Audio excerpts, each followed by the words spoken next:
Hi అండి. నేను doctor Sunil Reddy, consultant neuro psychiatrist, sexologist, public health specialist at treatment range hospital KBHP Kukatpally, Hyderabad. ఈరోజు మనం erectile డిస్ఫంక్షన్కి గల కారణాలు ఇంతకుముందు చాలా తెలుసుకున్నాము. ఇప్పుడు ఎక్స్టర్నల్గా మనకు కనిపించే లక్షణాలు ఏంటి అని అర్థమయ్యే ప్రాసెస్లో అర్థమయ్యేటట్టు మీకు వివరించాలని అనుకుంటున్నాను. పురుషుని పునరుత్పత్తి వ్యవస్థ ఒక శాంపుల్ తీసుకొచ్చానండి. సో దీన్ని మనం చూస్తూ మనం ఏంటి సమస్యలు ఉంటాయి, ఎక్స్టర్నల్గా మనం తెలుసుకోవాల్సిన ఇష్యూస్ ఏంటి గురించి తెలుసుకుందాం. ఇది పురుష పునరుత్పత్తి వ్యవస్థ. ఇందులో పురుషాంగము ప్లస్ టెస్టికల్స్ అంటాము. సో ఇవి ఇంటర్నల్ భాగంలోకి కనెక్ట్ అయి ఉంటుంది ఈ కనెక్షన్స్. సో ఇందులో ఏంటి అంటే సింపుల్గా మనకి దీనికి సంబంధించి అప్డేట్స్ ఏంటి, ఒక చిన్న ట్రామా అంటే ఎప్పుడో చిన్న దెబ్బ తగిలి ఉంటుంది.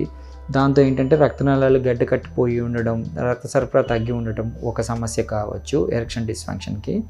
అండ్ ఇక్కడ వారికోసీల్స్ ఉంటాయి. అంటే ఇక్కడ మనకు వీటిని టెస్టికల్స్ అంటాము. టెస్టికల్స్కి కనెక్షన్స్ ఇంటర్నల్ బాడీకి వస్తాయి కదా. ఈ రక్తనాళాలు ఈ బ్లూగా ఉన్నాయి కదా, వాటిల్ని వీనస్ సప్లై అంటే సిరలు అంటాం. దమనులో సిరల్లో సిరలు. ఈ సిరలు ఏంటంటే కొద్దిగా పెద్దవయ్యి రక్తం అందులో నిలిచిపోయి రక్త సరఫరా కానివ్వవు. ప్లస్ ఇక్కడి నుంచి వృషణాలలో ఉత్పత్తి అయ్యే టెస్టోస్టెరాన్స్ కావచ్చు, సెక్స్కి సంబంధించిన హార్మోన్స్ కావచ్చు, పైకి పోకుండా అడ్డంకి వేర్పడతాయి ఈ వారికోసీల్స్ వల్ల. ఈ వారికోసీల్స్ని తొలగించడం ద్వారా మళ్ళీ రెగ్యులరైజ్ అయ్యే అవకాశాలు ఉంటాయి. ఇది యాజ్ చెప్పాను కదా, మనకు టీమ్ లాగా వర్క్ చేస్తాము. డాక్టర్ శ్రీధర్ రెడ్డి సారు మీకు తెలిసే ఉంటుంది. ఆయన ఈ వారికోసీల్స్ ఆపరేషన్స్ కానివ్వండి, తర్వాత ఈ పురుషాంగానికి ముందు అంటే 4 స్క్రీన్ అంటాం. ఈ 4 స్క్రీన్ దీన్ని ఇబ్బంది పెడుతూ ఉంటుంది. అంటే గ్లాన్స్ పెన్నిస్ కొద్దిగా పెద్దదైన అంగస్తంభన వచ్చేటప్పుడు పెయిన్ ఫీల్ అవ్వడం కానీ, పట్టేయడం కానీ, లేకపోతే ఈ డయాబెటీస్లో ఉన్న వాళ్ళకి ఇక్కడ స్పెగ్మా ఏర్పడిపోతుంది. అంటే ఈ చర్మానికి ప్లస్ గ్లాన్స్ పెన్నిస్కి మధ్యలో వాళ్ళకి తెల్లని ఒక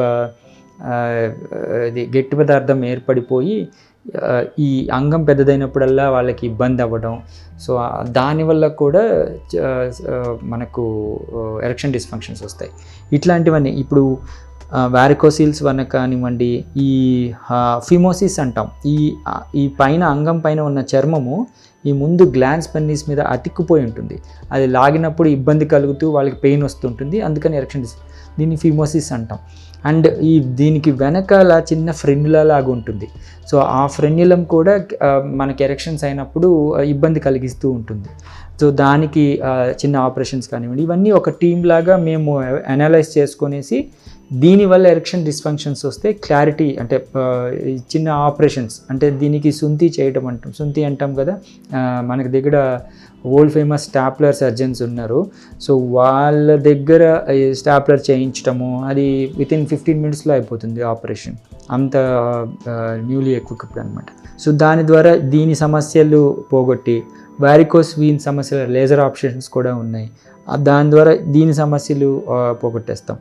సో ఇప్పుడు ఎక్స్టర్నల్గా మనకు కనిపించేటివి ఇవి. అంటే 4 స్క్రీన్ ద్వారా ఇబ్బందులు వచ్చే వల్ల ఎరెక్షన్ డిస్ఫంక్షన్స్ కానివ్వండి, వారికోస్ వీన్స్ వల్ల పెయిన్ వస్తూ ఉంటుంది. లోపల డ్రాగింగ్ పెయిన్ అంటాం. అంటే గుచ్చినట్టు కాకుండా లాగినట్టు పెయిన్స్ ఉంటాయి. ఆ పెయిన్ రికవరీ కూడా రిలీఫ్ వస్తుంది. వీటన్నీ కూడా ఇవి చిన్న కాజులే కావచ్చు, కానీ ఎరెక్షన్ డిస్ఫంక్షన్ అంటే సెక్షువల్ థాట్స్ డిజైర్ తగ్గిపోయి, పొటెన్సీ తగ్గిపోయి, సెక్స్ చేయలేక చాలా ఇబ్బంది పడుతుంటారు. ఈ చిన్న ఆపరేషన్స్ వల్ల కూడా మనకు ఎరెక్షన్ డిస్ఫంక్షన్స్ రెక్టిఫై చేయొచ్చు. అలా కాకుండా మనకు దీన్ని ఒకసారి లోపలికి చూపిస్తాను, ఇబ్బంది పడకండి. యాక్చువల్లీ పురుషుని పునరుత్పత్తి అన్నాను, కానీ బేసికలీ మనం ఎరెక్షన్ గురించే మాట్లాడతాం. పునరుత్పత్తి అంటే పిల్లలు పుట్టించడం వేరే, ఎరెక్షన్ డిస్ఫంక్షన్ అంటే సెక్స్లో పాల్గొనడం వేరే. ఇవి రెండు వేరే వేరేనండి. సో ఇది ఏంటంటే ఇది పురుషాంగాన్ని అడ్డంగా చేసినప్పుడు ఇది పైన ఉండే రక్తనాళము, అది ఎందుకంటే పెన్నిస్ నుంచి రక్తాన్ని వెనక్కి తీసుకుపోయే నాళం. దీంతో రక్త సరఫరా జరగదు, ఇది రక్తం వెనక్కి దీంట్లో ఎర్రగా ఉంటాయి వేరే చిన్న రక్తనాళాలు, ఇవంతా చిన్న చిన్న రక్తనాళాలు అన్నమాట. వాటిని ఎండార్టరీస్ అంటాం. వీటిల్లో ఏదన్నా చిన్న అడ్డంకులున్నా రక్త సరఫరా పూర్తిగా జరగదు.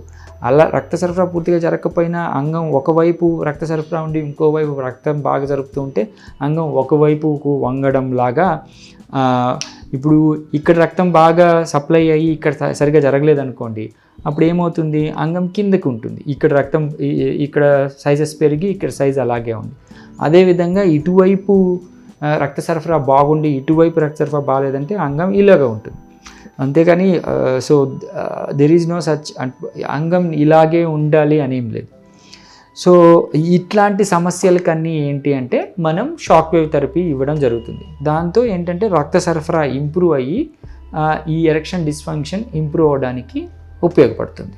సో దీంట్లో బయటకు కనిపించేది ఏంటంటే దీన్ని ఫ్రిన్లం అంటే ఇక్కడ చివర మనకు ఇక్కడ వరకు అతుక్కొని ఉంటుంది ఒక చిన్న ఫైబ్రోసిస్ లాగా. దాన్ని రిలీవ్ చేస్తే పెయిన్ రిలీఫ్ అయిపోతుంది, అంగం పెద్దదవడానికి ఉపయోగపడుతుంది. ఇది చిన్న ఆపరేషనే ఉంటుంది. అండ్ ఈ అంగం బయట ఉండే ఫోర్ స్కిన్ దీనికి అతుక్కోవడం వల్ల వాళ్ళ ఎరెక్షన్స్ ఇబ్బంది కలుగుతుంది. దానికి కూడా ఈ స్టాప్లర్ పద్ధతి ద్వారా ఆపరేషన్ చేయడం ద్వారా మనం రిలీవ్ చేసి అంగం పెద్దదవడానికి కూడా తోడ్పడుతుంది. ఇవి సింపుల్గా మనకు దీని ద్వారా తెలుసుకోవాల్సిన ఎరెక్షన్ డిస్ఫంక్షన్స్ రావడానికి కారణాలని మనం ఇలా దీని ద్వారా విరక్తి పొందవచ్చు. అంతేకాకుండా ఇవే కాకుండా లోపల రక్తనాళాలు ఏమన్నా ఇబ్బంది ఉంటే దాన్ని షాక్ వేవ్ ద్వారా కూడా మనం రెక్టిఫై చేస్తాం. సో యాజ్ యూజువల్గా మనం ట్రీట్మెంట్ రేంజ్ హాస్పిటల్లో ఒక టీం ద్వారా పనిచేసి ఈ ఎరెక్షన్ డిస్ఫంక్షన్స్ని ఈజీగా we can get rid of it. Thank you.